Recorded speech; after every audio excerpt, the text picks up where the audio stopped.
जब हस्तिनापुर के सम्राट दुष्यंत को ऋषि कण्व के आश्रम में रहने वाली एक असाधारण उन्मुख सुंदरता की प्रतिमा शकुंतला से प्रेम हुआ। दोनों इस प्रेम में इतना रम गए कि उन्होंने बिना किसी को बताए शकुंतला से गंधर्व विवाह कर लिया। इस विवाह के साक्षी केवल प्राकृतिक थी, दसों दिशाएं थी और देवता थे। लेकिन यही शकुंतला जब अपने गर्भ में महाराज की पवित्र निशानी को लिए हुए राज दरबार में अपना अधिकार मांगने आई तो दुष्यंत उन्हें भूल गए। फिर दोनों की प्रेम कथा इतनी कठिन मोड़ों से गुजरी कि इतिहास में अमर हो गई। इस ऐतिहासिक कथा का वर्णन महाभारत में मिलता है, लेकिन हमारी इस कहानी का स्रोत दुनिया के सबसे बड़े काव्यकार कालिदास द्वारा लिखित अभिज्ञान शकुंतलम नाटक है। क्योंकि इस नाटक में शकुंतला और दुष्यंत की प्रेम कहानी अपना चरम संदर्भ प्राप्त करती है। तो आइए आरंभ करते हैं प्राचीन काल की बात। राजा विश्वामित्र महर्षि वशिष्ठ से युद्ध में हारकर तपस्वी विश्वामित्र बन चुके थे। उनकी तपस्या उग्र से उग्र होती जा रही थी, लेकिन वे पहले भी एक राजा थे। तो देवराज इंद्र के मन में ये संशय हुआ कि कहीं विश्वामित्र तपस्या करके उनका पद तो नहीं छीनना चाहते, और इसीलिए देवराज इंद्र ने अप्सरा मेनका को विश्वामित्र की तपस्या भंग करने भेज दिया। मेनका बहुत ही सुंदर थी। उन्होंने अपने अंधक प्रयासों से उनकी तपस्या तो भंग कर दी, लेकिन वे दोनों एक दूसरे के प्रेम में पड़ गए। विश्वामित्र और मेनका प्रेम में पड़कर बहुत समय तक प्रेम विहार किया, और इसी प्रेम विहार के परिणाम स्वरूप मेनका गर्भवती हो गई। जब मेनका के गर्भ में एक द्रोण का आगमन हुआ तो महर्षि विश्वामित्र को चिंता सताने लगी, और वे गर्भवती मेनका को छोड़कर तपस्या करने चले गए। समय आने पर मेनका ने एक सुंदर बेटी को जन्म दिया, लेकिन मेनका के साथ दिक्कत ये थी कि किसी नवजात को लेकर स्वर्ग नहीं जा सकती, और उनका स्वर्ग जाना भी अति आवश्यक था। इसीलिए मेनका ने अपनी बेटी को ऋषि कण्व के आश्रम में छोड़कर स्वर्ग जाने के लिए प्रस्थान किया। कहते हैं जब कण्व ऋषि ने किसी बच्ची की रोने की आवाज सुनी तो वहां पर आए, और वहां पर शकुंतलम नाम के दो पक्षी उस बच्ची की रक्षा कर रहे थे, और इसीलिए कण्व ऋषि ने उस लड़की का नाम शकुंतला रखा। शकुंतला ऋषि कण्व के आश्रम में उनकी शिष्यों, उनकी बहन गौतमी के साथ पलने बढ़ने लगी। ऋषि कण्व सहित आश्रम के सभी लोग जानते थे कि ये लड़की मेनका और विश्वामित्र की संतान है, लेकिन फिर भी सबने शकुंतला को अपनी बेटी और अपनी बहन की तरह सम्मान दिया। शकुंतला पलने और बढ़ने लगी, और जब शकुंतला ने अपना यौवन प्राप्त किया तो वो अपने माँ के समान अप्सरा जैसी सुंदर थी, और पिता के समान एक ऋषि के जैसी तेजवान थी। इधर उसी समय हस्तिनापुर में दुष्यंत नामक राजा राज किया करते थे। दुष्यंत पौर्य वर्ष से आते थे और बड़े ही महान सम्राट थे। पूरी प्रजा उनकी इज्जत किया करती थी और उनकी प्रजा में बहुत सम्मान था। एक बार दुष्यंत को यह खबर मिली कि खेतों में कुछ जानवर आतंक मचा रहे हैं। प्रजा की रक्षा के लिए दुष्यंत उन जानवरों को दूर भगाने के लिए गांव में आए, और कुछ दिनों के बाद शिकार करते हुए एक जानवर का पीछा करते हुए राजा दुष्यंत अपने सेना से बहुत आगे निकल गए। अंतिम में जब वो अपना तीर छोड़ने ही वाले थे तब एक सन्यासी ने उन्हें रोक दिया और कहा कि हे महाराज, आप कण्व ऋषि के आश्रम की सीमा में हैं, पर यहाँ पर जीव हिंसा वैध नहीं है। आप इस जीव को नहीं मार सकते हैं। राजा दुष्यंत ने उस ऋषि को प्रणाम किया और कण्व ऋषि के बारे में जानकारी मांगी। इस पर सन्यासी ने कहा, अभी तो कण्व ऋषि आश्रम में नहीं है, क्योंकि वे अपनी बेटी के लिए सोम तीर्थ में यज्ञ करने गए हुए हैं, लेकिन उन्होंने इस आश्रम की जिम्मेदारी शकुंतला को सौंप रखी है, जो कि उनकी बेटी हैं। आप चाहें तो उनसे मिल सकते हैं। दुष्यंत ने अपने सारथी से कहा कि तुम यहीं पर मेरी प्रतीक्षा करो, मेरे वस्त्र और मेरे हथियार सब रख लो, क्योंकि किसी भी आश्रम में राजा बनकर नहीं जाया जाता। और इस प्रकार दुष्यंत एक साधारण मनुष्य की भांति शकुंतला के आश्रम में चले गए। उनका आशय शकुंतला से विवाह करने का या प्रेम करने का कतई नहीं था। वे तो जानते भी नहीं थे कि शकुंतला कितनी सुंदर हैं। उन्हें लगा कि कोई तपस्विनी है और आश्रम में आए हैं तो उनसे मिलकर प्रसाद ग्रहण किया जाए और जाना जाए, क्योंकि राजा का एक कर्तव्य है कि वह अपने राज्य के सभी लोगों से वाद कायम करे। दुष्यंत इसीलिए आश्रम की तरफ बढ़ते चले जा रहे थे। रास्ते में उन्हें एक आवाज सुनाई पड़ी। जब उन्होंने ध्यान दिया तो एक आवाज कह रही थी कि शकुंतला, मुझे लग रहा है कण्व ऋषि को तुमसे ज्यादा ये उद्यान प्रिय हैं, इसीलिए तो तुम जैसी कोमल सुंदर लड़की को इन नए वृक्षों को सींचने में लगा रखा है। शकुंतला नाम आते ही दुष्यंत के पांव रुक गए। दुष्यंत नहीं जानते थे कि शकुंतला कितनी सुंदर हैं, लेकिन वे शकुंतला से मिलने ही जा रहे थे, इसीलिए वे आवाज की दिशा में चल पड़े। अभी वे लता की ओट में ही थे। अभी उन तीन लड़कियों की नजर उन पर पड़ी नहीं थी, लेकिन दुष्यंत की नजर शकुंतला और उनकी सखियों पर पड़ गई। शकुंतला को देखकर दुष्यंत की आंखें फैल गईं। उन्होंने कभी कल्पना भी नहीं की थी कि धरती पर इतना सुंदर रूप भी हो सकता है। पहली ही नजर में दुष्यंत को शकुंतला से प्रेम हो गया। इधर तीनों सहेलियां और शकुंतला दुष्यंत के आने से पहले हंसी ठिठोली कर रही थी। तभी एक भंवरा शकुंतला के होठों के पास मंडराने लगा और शकुंतला के हटाने पर भी नहीं हट रहा था। दुष्यंत यह देखकर बहुत जल रहे थे। उन्हें लग रहा था यह भंवरा कितना सुखी है, जो निश्चिंत होकर शकुंतला के आसपास मंडरा रहा है। मैं बस यहाँ बैठकर देख रहा हूँ और कुछ कर भी नहीं सकता हूँ। इतने में ही शकुंतला ने अपनी सखियों से कहा, इस भंवरे को हटाओ, मुझसे तो यह हट ही नहीं रहा है। सखियां उस समय हंसी ठिठोली के मूड में थी। सखियों ने कहा, शकुंतला, तुम राजा दुष्यंत को क्यों नहीं पुकारती हो? दुष्यंत हमारे राजा हैं, उनका कर्तव्य है कि वो अपने प्रजाजनों की रक्षा करें। हो सकता है इस भंवरे को हटा करके वो तुम्हारी तरफ दृष्टि दें, तुम्हारी रक्षा करें। शकुंतला लजा रही थी और कहा, यह मजाक करने का समय नहीं है। लेकिन दुष्यंत ने यह ठीक समय जान करके उसी समय वहां प्रवेश किया, क्योंकि वे साधारण वेशभूषा में थे, इसीलिए सखियों ने उन्हें पहचाना नहीं। दुष्यंत ने उन तीनों से पूछा, क्या आप लोगों को किसी सहायता की आवश्यकता है?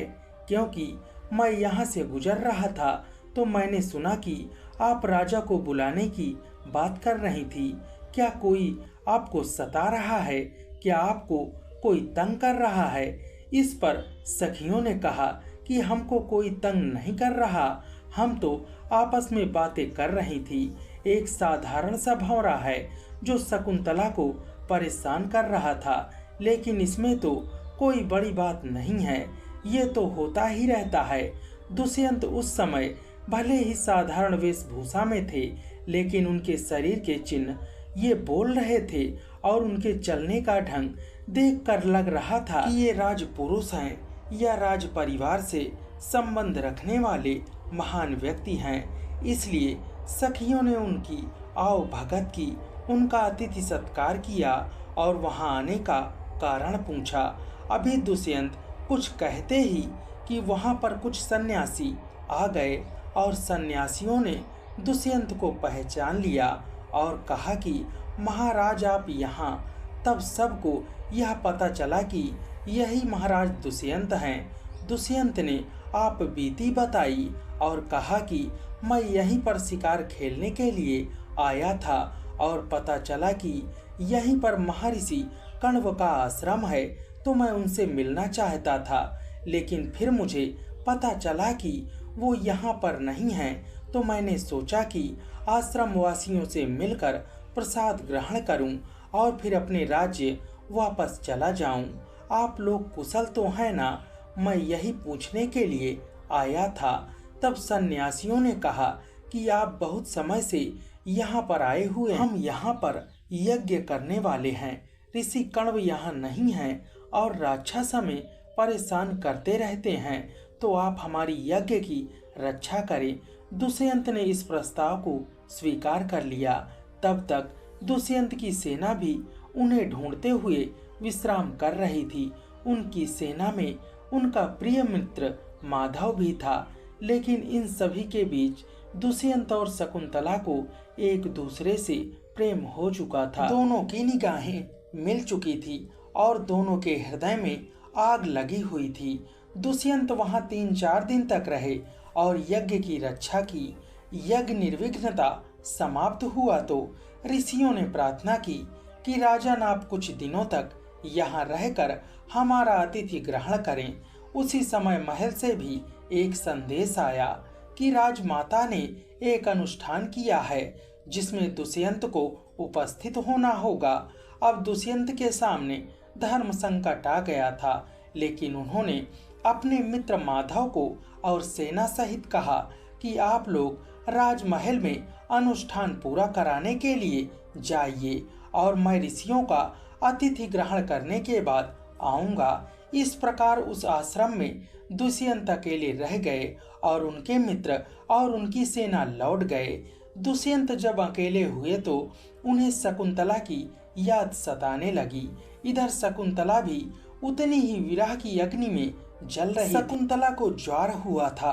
रात में उनकी सखियां शकुंतला को लेकर एक पत्थर पर बैठी हुई थी। शकुंतला की खोज में दुष्यंत भी वहां बैठे हुए थे, लेकिन उन सभी से छिपे हुए थे।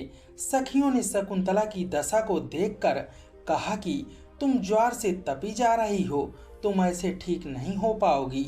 यह ज्वर शरीर का नहीं मन का है और मन का ज्वर तभी उतरेगा जब मन की बात उधर जाएगी। तब शकुंतला ने कहा, क्या बात करती हो, मेरे मन में कुछ भी नहीं है। जो कि शकुंतला की सखियां बचपन से शकुंतला को जानती थी, इसीलिए वो कहती हैं, हम जानती हैं तुम्हें दुष्यंत से प्रेम हो गया है। तुम ऐसा क्यों नहीं करती हो कि तुम दुष्यंत को एक पत्र लिखो और हम उन्हें दे आएंगे और इस तरह तुम्हारी बात दुष्यंत तक पहुंच जाएगी। तब शकुंतला ने अपने मन की बात अपने सखियों को बताया। यदि मैं प्रेम पत्र लिखती हूँ और दुष्यंत उसे स्वीकार ना करें तो, क्योंकि वो एक राजा हैं और मैं एक तपस्विनी हूँ, इसीलिए मेरी बड़ी बेइज्जती होगी। तब उनकी सखियों ने कहा, तुम अपने आप को कम मत समझो। इस पूरी दुनिया का वह कौन सा मूर्ख व्यक्ति होगा जो तुम्हारे प्रेम प्रस्ताव को ठुकराएगा, और वैसे ही इसमें बेइज्जती वाली क्या बात है। अगर प्रेम किया है तो जाहिर तो करना चाहिए। शकुंतला ने कहा, लेकिन प्रेम पत्र तो लिखूं कैसे, यहाँ तो कोई भी सामग्री नहीं है। तब सखियों ने शकुंतला को कमलनी का पत्ता ला कर दिया और कहा, इस पर अपनी भावनाएं लिख दो, हम उन्हें दुष्यंत तक पहुंचा देंगे। दुष्यंत पीछे छुपे हुए यह सब दृश्य देख रहे थे और सुन रहे थे। शकुंतला ने प्रेम पत्र लिखना प्रारंभ किया और प्रेम पत्र पढ़ना भी प्रारंभ किया। दुष्यंत शकुंतला के मुख से ही वह प्रेम पत्र सुनने लगे। जैसे ही प्रेम पत्र समाप्त हुआ, दुष्यंत से रहा नहीं गया और वे सबके सामने आ गए।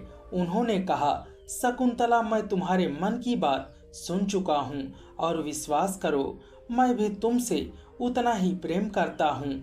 सखियों ने जब दुष्यंत को देखा तो लज्जा गई और दोनों ने एक दूसरे से प्रेम का इजहार कर दिया। तो सखियों ने दोनों की एकांतता की कद्र करते हुए वहां से अपने आश्रम की तरफ प्रस्थान कर दिया। तब उस रात में चंद्रमा की चांदनी के नीचे दुष्यंत और शकुंतला अकेले थे। दोनों में प्रेम भरी बातें होने लगीं। यह प्रेम अपने परिपाद पर पहुंचने ही वाला था तो वहां किसी की आने की आहट हुई। गौतमी यह जानना चाहती थी कि शकुंतला की तबीयत कैसी है। वैसे दुष्यंत को पत्थर के पीछे छुपना पड़ा। फिर गौतमी ने शकुंतला से कहा, तुम इस रात में अकेली यहाँ क्या कर रही हो? तुम्हारी तबीयत ठीक नहीं है, तुम यहाँ से चलो। और वह गौतमी शकुंतला को साथ में लेकर चली गई। यह बहुत कम देर का विरह था, लेकिन इस विरह की सघनता इतनी ज्यादा थी कि दुष्यंत को लगा कि युगों युगों तक ऐसे ही विरह की अग्नि में तड़पते रहेंगे। यही हालत शकुंतला की भी थी और इसीलिए कुछ घड़ी और होने के बाद शकुंतला दुष्यंत के पास वापस आ गई और उस रात में दुष्यंत और शकुंतला आगे बढ़ते हुए गंधर्व विवाह कर लिया। फिर दोनों के देह एक हो गए। अगली सुबह दुष्यंत ने शकुंतला से वादा किया कि ऋषि कण्व के आते ही वे अपने राजमहल से पूरी बारात के साथ आएंगे और शकुंतला को राजरानी बनाकर ले जाएंगे। शकुंतला भी बड़ी प्रसन्न हुई और दुष्यंत अपने राजमहल में वापस लौट गए। जब दुष्यंत अपने महल वापस लौट गए तो शकुंतला उनकी याद में खोई रहने लगी। उनको दुष्यंत के अलावा कुछ सूझता नहीं था। इसी दौरान अत्रि और अनसुईया के पुत्र तथा शिवजी के रुद्र के अंश महर्षि दुर्वासा वहां आए। दुर्वासा अति क्रोधित माने गए हैं। दुर्वासा के आने पर शकुंतला को उनका अतिथि सत्कार करना था, क्योंकि महर्षि कण्व के अनुपस्थिति में वही आश्रम में अतिथियों का सत्कार करती थी। लेकिन दुष्यंत की याद में डूबी हुई शकुंतला को महर्षि दुर्वासा के आने का पता ही नहीं चला।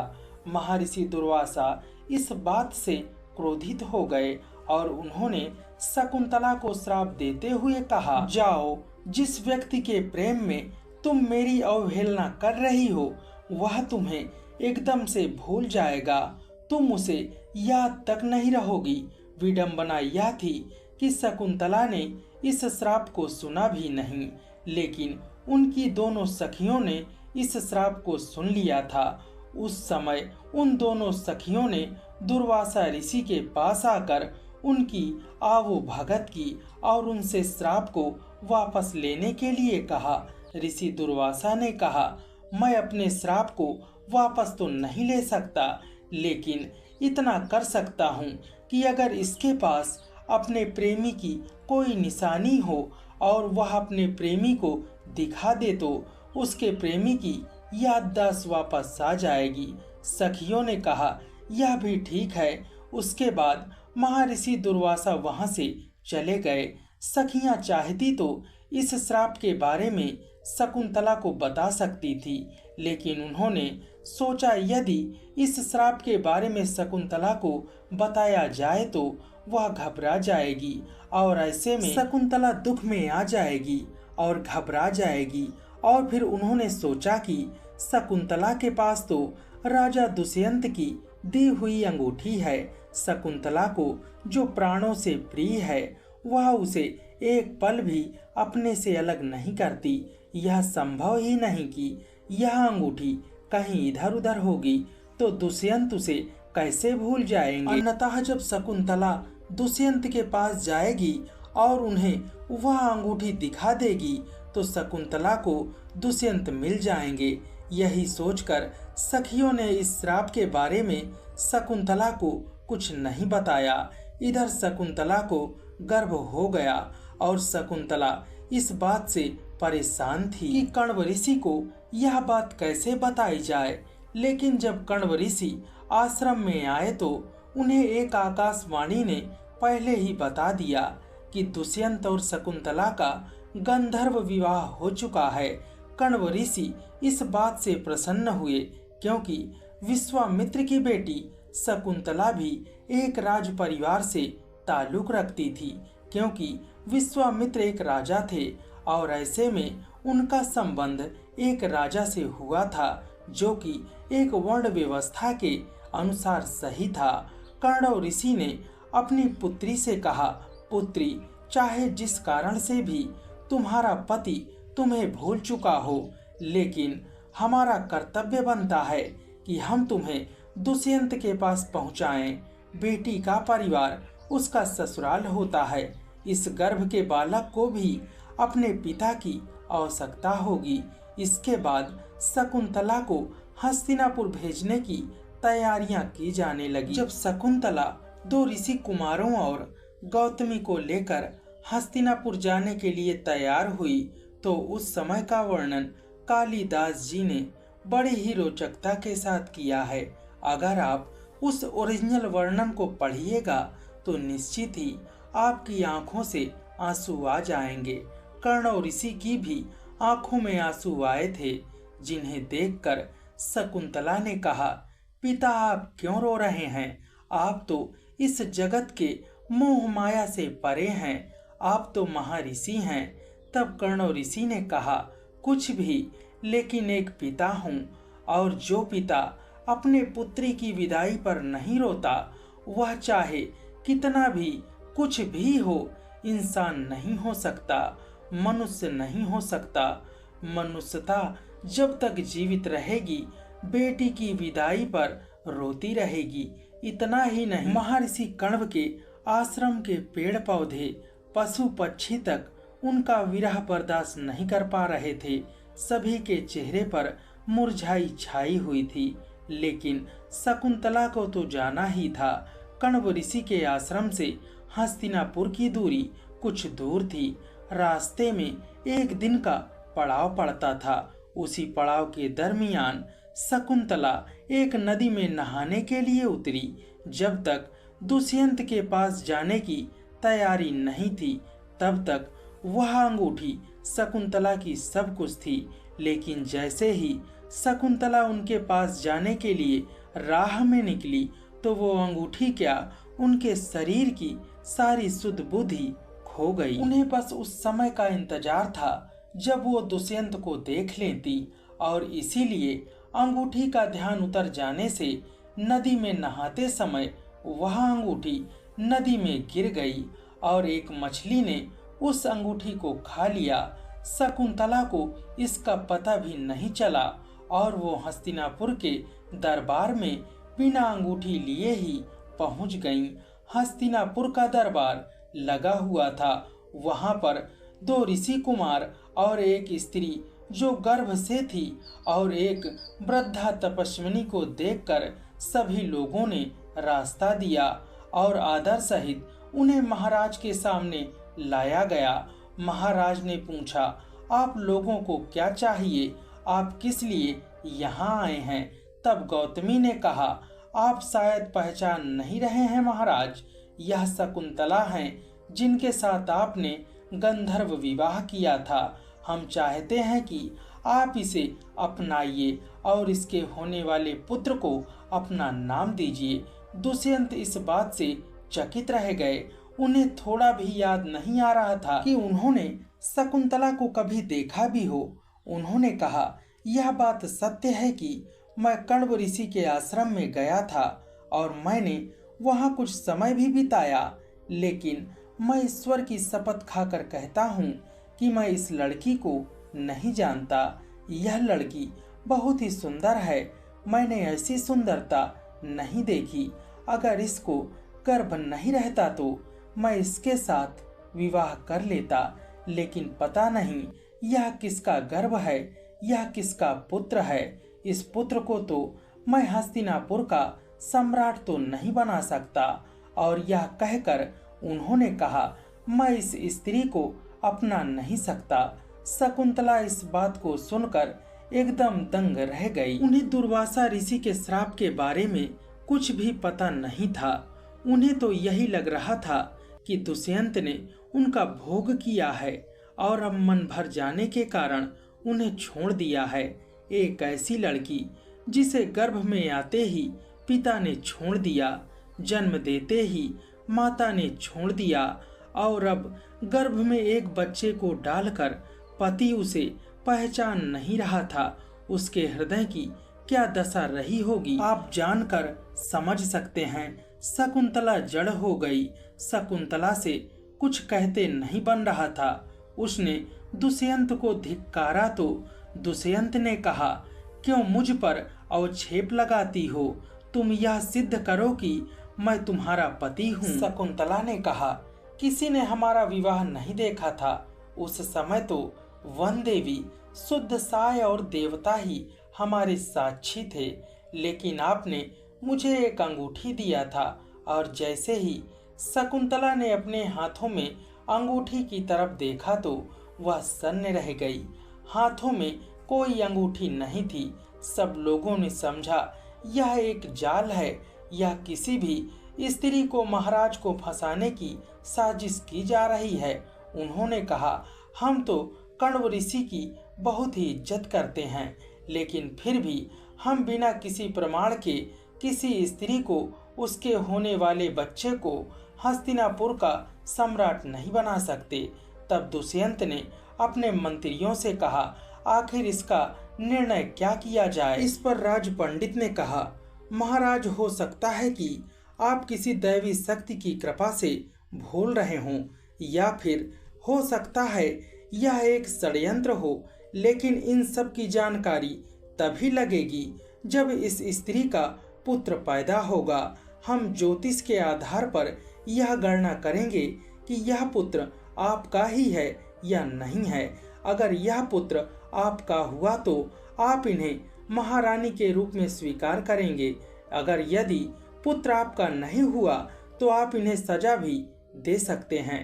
दुष्यंत ने कहा, यही ठीक है, और जब तक इस लड़की का पुत्र नहीं होता तब तक राज्य की तरफ से इसका भरण पोषण किया जाएगा और यह महापंडित के घर पर रहेगी। शकुंतला ने गौतमी से ऋषि कण्व के आश्रम में जाने को कहा और गौतमी ने कहा, शकुंतले, तुम्हें अपने प्रेम की परीक्षा यहीं रहकर देनी होगी। अगर तुम वापस चली जाओगी तो पूरा जमाना तुम्हें उल्टा कहेगा। तो इस प्रकार गौतमी और वे दोनों सन्यासी शकुंतला को वहीं छोड़कर वापस चले गए। शकुंतला उस भरे पूरे राज्य में अकेली थी। कहते हैं, जब राज पंडित के घर शकुंतला जा रही थी तब एक अदृश्य शक्ति ने शकुंतला को गायब कर दिया और शकुंतला को लेकर महर्षि कश्यप के आश्रम में गई। वहीं पर शकुंतला रहने लगी। इधर दुष्यंत अपने राजकाज में लगे हुए थे कि एक दिन कुछ सिपाहियों ने एक मछुआरे को पकड़कर उनके सामने हाजिर किया। मछुआरे पर आरोप था कि उसने महाराज की अंगूठी चुराई है। दुष्यंत ने कहा, यह एक मछुआरा मेरी अंगूठी कैसे चुरा सकता है? तब सिपाहियों ने कहा, यह अंगूठी लेकर बेचने जा रहा था, वहां पर हमने उसे पकड़ा है। मछुआरे ने कहा, महाराज, मैंने अंगूठी नहीं चुराई, बल्कि मैंने एक मछली पकड़ी और जब मछली को काटा तो उसके गर्भ से मुझे यह अंगूठी मिली। दुष्यंत ने कहा, दिखाओ। जैसे ही दुष्यंत ने उस अंगूठी को देखा, उन्हें शकुंतला की याद आ गई। उनका दिल उन्हें धिक्कारने लगा। दुष्यंत कोई गलत व्यक्ति नहीं थे, वो तो दुर्वासा ऋषि के श्राप के कारण शकुंतला को भूल गए थे। लेकिन जैसे ही उन्हें शकुंतला की याद आई, वे विरह से तड़पने लगे। उन्होंने राज पंडित से कहा, शकुंतला कहाँ है?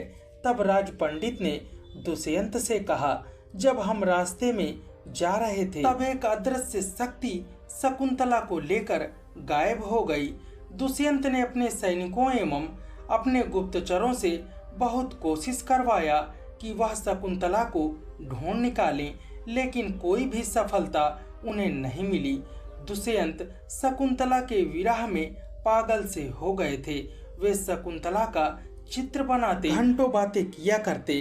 दुष्यंत के मित्र उन्हें बहुत समझाने की कोशिश करते, लेकिन वो एक तो दुष्यंत और शकुंतला के रहे प्रेम के कारण और दूसरा अपने द्वारा शकुंतला को अपमानित किए जाने वाली बात याद करके एकदम गंभीर रहा करते थे। जब शकुंतला के चित्र पर भी कोई भंवरा बैठता था तो तलवार लेकर उसे वो काटने को दौड़ते थे। उनके मित्रों से यह दशा नहीं देखी जाती थी, लेकिन वो कर भी क्या सकते थे। इन्हीं सब के बीच जब दुष्यंत अपने बगीचे में शकुंतला के चित्र के साथ बातें कर रहे थे, तब माधव को एक शक्ति ने आसमान में खींच लिया। उसे ऐसा लगा जैसे वो आसमान में उड़ा जा रहा हो। दुष्यंत सचेत हुए और उन्होंने धनुष पर बाण चढ़ाया और कहा, तुम अदृश्य शक्ति जो भी हो, मेरे इस बाण से नहीं बच सकती हो।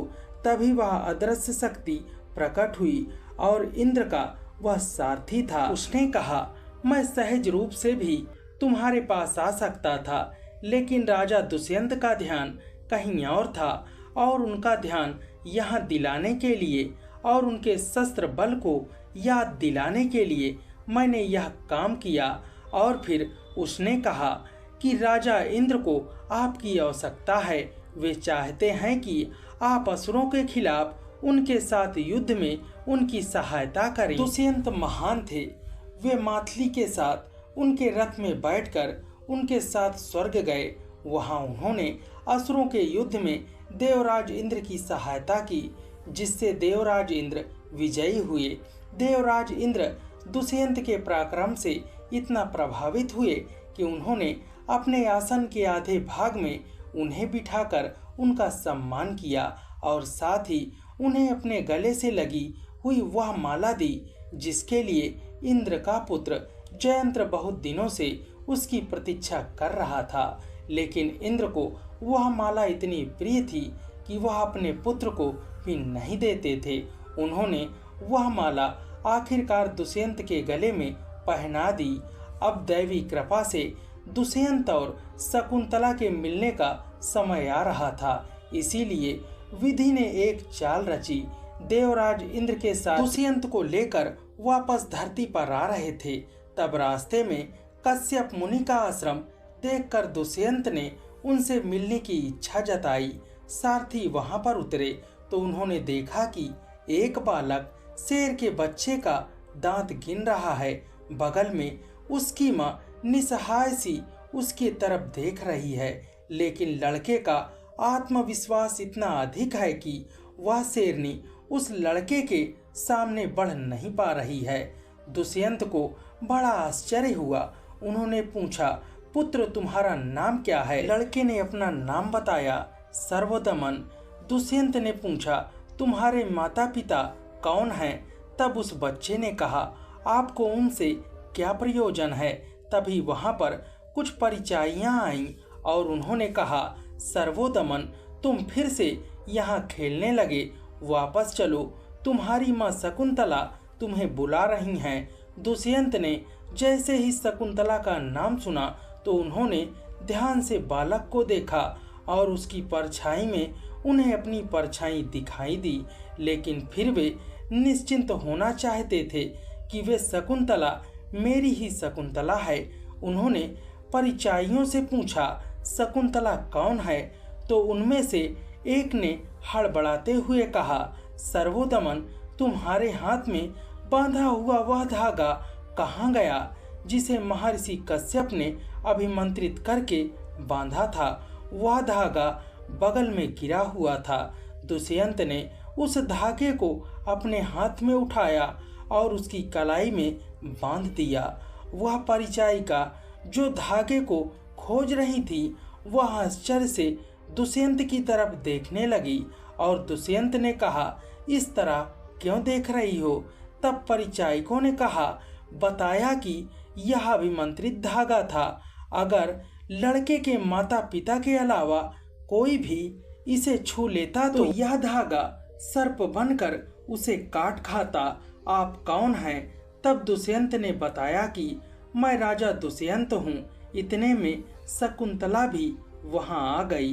दुष्यंत और शकुंतला ने एक दूसरे को देखा। एक दूसरे की आंखों में परिचय के भाव थे। जब शकुंतला ने राजा दुष्यंत की आंखों में अपने परिचय के भाव देखे तब उनका हृदय गदगद हो गया। लेकिन उस दिन की बात को याद करके शकुंतला वहां से जाने लगी। दुष्यंत ने शकुंतला से बहुत क्षमा मांगी, लेकिन शकुंतला उन्हें क्षमा करने की स्थिति में नहीं थी। उन्हें लग रहा था कि दुष्यंत ने उनका भोग किया है। तब कश्यप ऋषि ने शकुंतला को बताया कि यह दुष्यंत की गलती नहीं थी, बल्कि ऋषि दुर्वासा का श्राप था, जिसके कारण उस दिन दुष्यंत तुम्हें भूल गए थे। और फिर दुष्यंत और शकुंतला एक हुए और दुष्यंत और शकुंतला का वह पुत्र जिसका नाम सर्वोदमन था, वो आगे चलकर भरत नाम से विख्यात हुआ, जिसके नाम पर हमारे देश का नाम भारत पड़ा। और आज हम गर्व से कहते हैं कि हम भारतीय हैं या हम भारत के वंशज हैं। तो दोस्तों, कैसी लगी यह कहानी हमें कमेंट बॉक्स में अवश्य बताइएगा। वीडियो पसंद आई हो तो प्लीज़ वीडियो को एक लाइक ज़रूर कीजिएगा। अगर आप हमारे चैनल पर नए हो तो इसी तरह के पौराणिक वीडियो देखने के लिए हमारे चैनल को सब्सक्राइब जरूर कीजिएगा। आपका दिल से